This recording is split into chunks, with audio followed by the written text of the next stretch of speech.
So how do I redirect someone that has Alzheimer's? What is redirecting someone?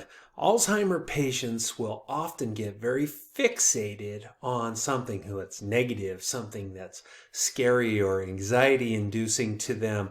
It becomes a very upsetting situation for them. And this could be completely conjured up by them, but it's something that they're reacting poorly to. So it's important for a family caregiver or a paid caregiver to redirect them to something that's a positive emotion instead of this negative emotion.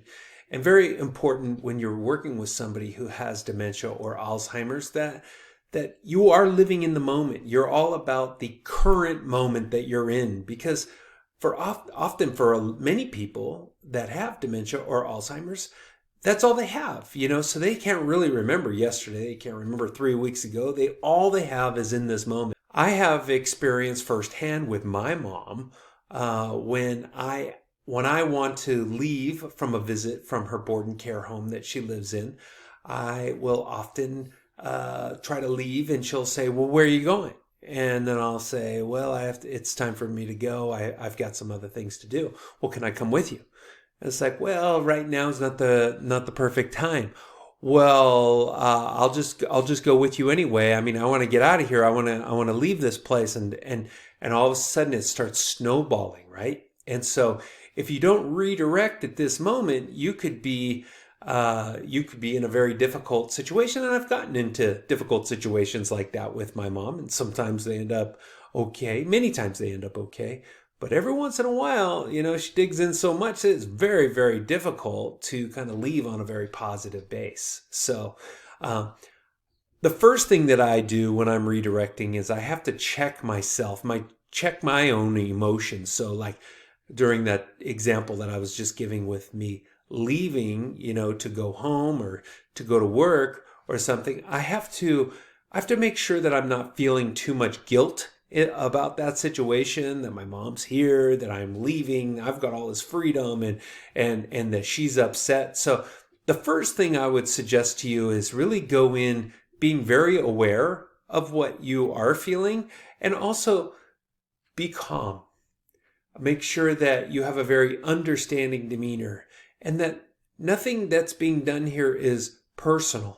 It comes a lot down to even just your tone of voice, having a nice, calm, understanding tone of voice. Think Mr. Rogers, right?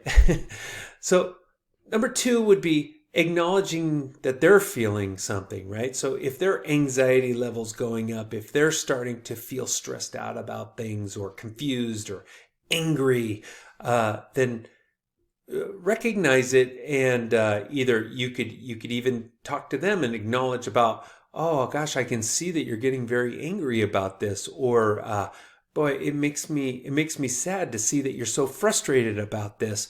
How about we do this?" And you come up with an alternative. So in my mom's example, "We can't go today, but the next time I come, I'm going to bring the car that I can bring you in, because the car that I have is too high and you can't get into it. Well, next time I'll come with the lower car so you can get into it, okay?" And that usually just eases the stress of the situation. So the next one is really distracting them with a different activity altogether. So changing the activity can take them away from something very stressful to something that is very enjoyable. And if you can get them moving, getting them up, let me take you outside, let me put you in the wheelchair or in the walker, and let's go look at the birds, let's do this, let's do that. If you can take a drive, that's a great thing to do. If you can listen to music, if you can turn the station from the TV, if they're watching the news and they're getting upset about that, go watch, the AMC network or the Lifetime network. My mom watches a lot of Lifetime network. And my personal favorite is looking through old photographs. That's always a great way for us to bond and have a positive activity going on. So getting back to de-escalating the situation is, you never want to correct somebody with Alzheimer and dementia, even if they can be very wrong. We know that they're not thinking properly and they could be getting mad. you don't want to get mad back at them. You don't want to argue with them. You don't want to necessarily even use logic to try to defeat their argument, because none of that matters. We're talking about the executive part of the brain, the logical part of the brain that makes decisions. That is what is not working correctly. So what you want to do is you want to go with somebody who has dementia or Alzheimer's. You want to kind of be beside them and walk in their reality.